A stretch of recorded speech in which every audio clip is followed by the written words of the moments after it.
తెలంగాణలో ముఖ్యమంత్రి రేవంత్ రెడ్డి పరిపాలనలో ఇందిరమ్మ రాజ్యం కొనసాగుతుందని చెప్పి వాళ్ళు పదే పదే చెప్తున్నది నిన్న మొన్న జరుగుతున్నటువంటి దాడుల సంఘటనలు చూస్తుంటే నిజమేననిపిస్తున్నది.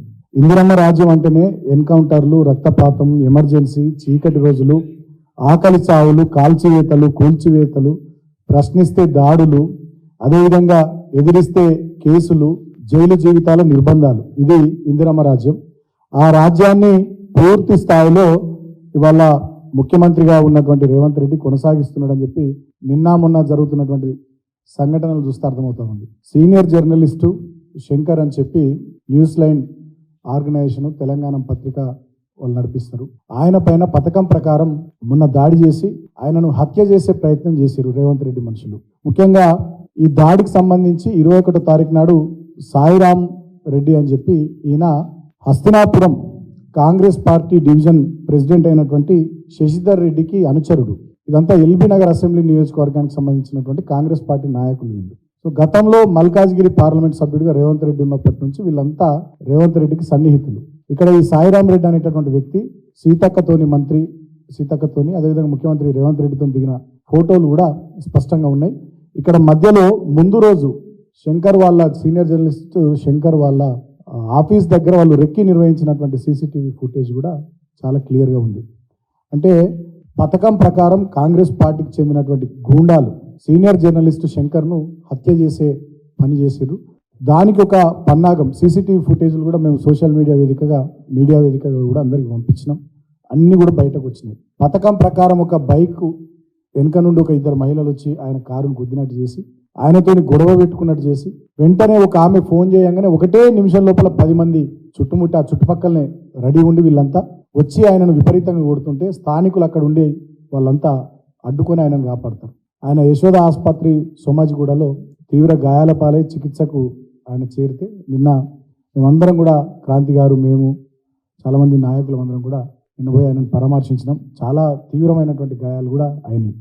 కొన్ని చోట్ల ఫ్రాక్చర్ కూడా అయింది, కాలు ఫ్రాక్చర్ అయింది, ఇక్కడ తలకు కూడా ఫ్రాక్చర్ అయింది, చాలా చోట్ల గాయాలని ఇదంతా ఉబ్బిపోయింది, ఇంకా రిబ్స్ కూడా కొంత దెబ్బతిన్నాయి. అంటే ఒక పాశవికమైనటువంటి దాడి, ఆయనను చంపాలనేటటువంటి కసి ఈ దాడిలో చాలా స్పష్టంగా కనబడతా ఉంది.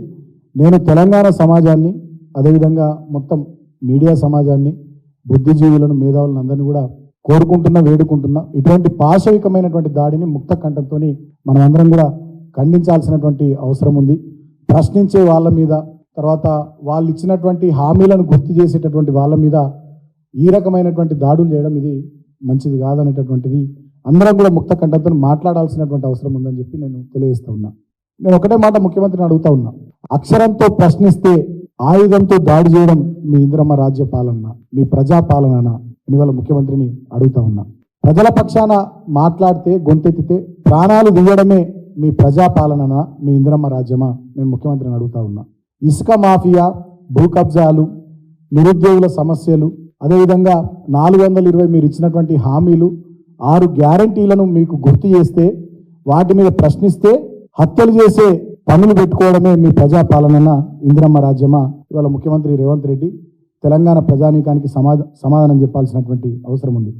మొన్నటికి మొన్న ఇదే కాంగ్రెస్ పార్టీ యొక్క పనితీరును, వాళ్ళు ఇచ్చినటువంటి మాటల్ని, హామీల్ని గుర్తు చేసినందుకు చిలుక ప్రవీణ్ అనేటటువంటి జర్నలిస్టు మీద కూడా దాడి చేసినారు.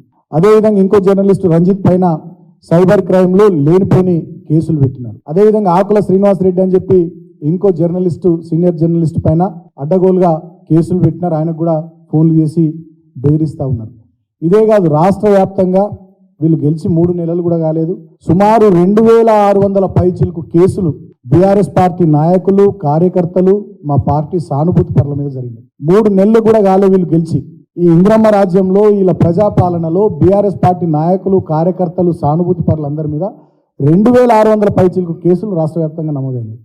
ఇదేనా ఇందిరమ్మ రాజ్యం? ఇదేనా మీ ప్రజాపాలన?